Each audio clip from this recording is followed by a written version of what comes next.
Member for Surrey South. Thank you, Mr. Speaker.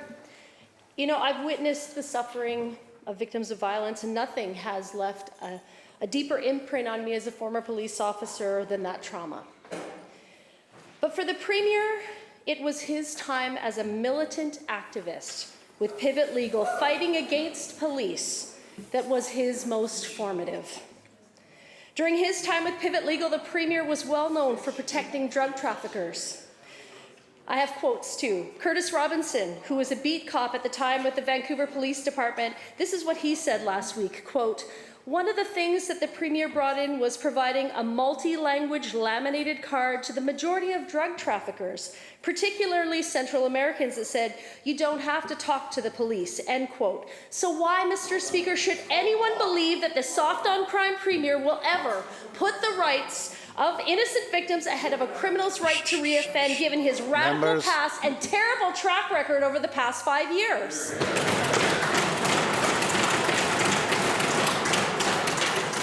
Premier. Thanks, Honourable Speaker. I'm incredibly proud of the work that I did as a human rights lawyer in the downtown east side for many years.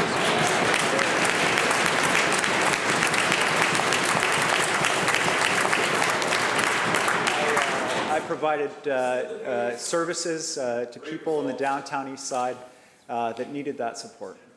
And I'm sorry about the characterization that the member puts on it, but that's important work. And I have an important job as Premier, which is to respond to the concerns of British Columbians around public safety. And I'm committed to do that. I have the support of police leadership from across the province. This is Deputy Commissioner Dwayne McDonald, the commanding officer of the BCRCMP Surrey, who notes, just like the member did, that police see firsthand. They're the social service of last resort in communities. And he said, quote, "We are thankful that the province has actioned a multi-agency approach that will bring the right people together to address the issues and ultimately strengthen our collective responses. I'm excited to work with police, with municipal leaders, with communities to address this pressing issue." And the member brings important experience as a law enforcement officer to this place. I welcome her. By the way, she's a new member here. I haven't had the chance. Welcome to the House. And I hope to hear more questions and suggestions. The member has important feedback, as do all members of this House, about how we address this important issue.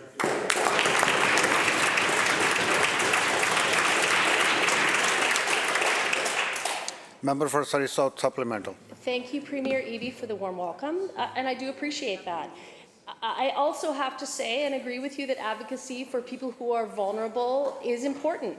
But keeping people safe, as the Attorney General for British Columbia, was also an important job, one which I would argue that was not done properly, because there were, on average, 6 people in the city of Vancouver alone who were victims of random violent attacks in this province. And people are fed up with the Premier's long-standing coddling of criminals and his putting criminal rights over the rights of the public to feel safe.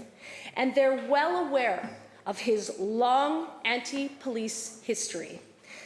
He supported and enabled anarchists protesting the 2010 Olympics. He opposed police as militant activists with Pivot Legal Society.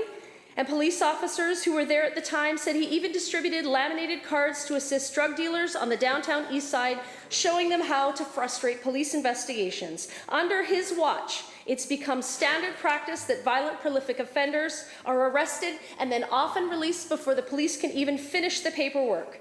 As former sergeant and 24-year VPD veteran Curtis Robinson said, quote, "The Premier was one of those voices that stood in the way of active and effective enforcement. He drove a wedge between effective policing and those who were active in crime," end quote.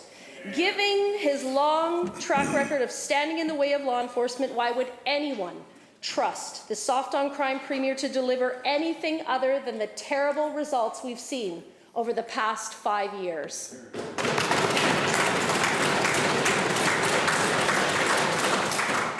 Premier. Thank you, Honourable Speaker. This is the issue of crime in our communities, whether it's random stranger attacks, prolific property crime, is an issue that is front of mind for British Columbians. And it's a priority for our government. The announcement on Sunday, I know the member saw it. I know she saw the police officers lined up. Shh, members.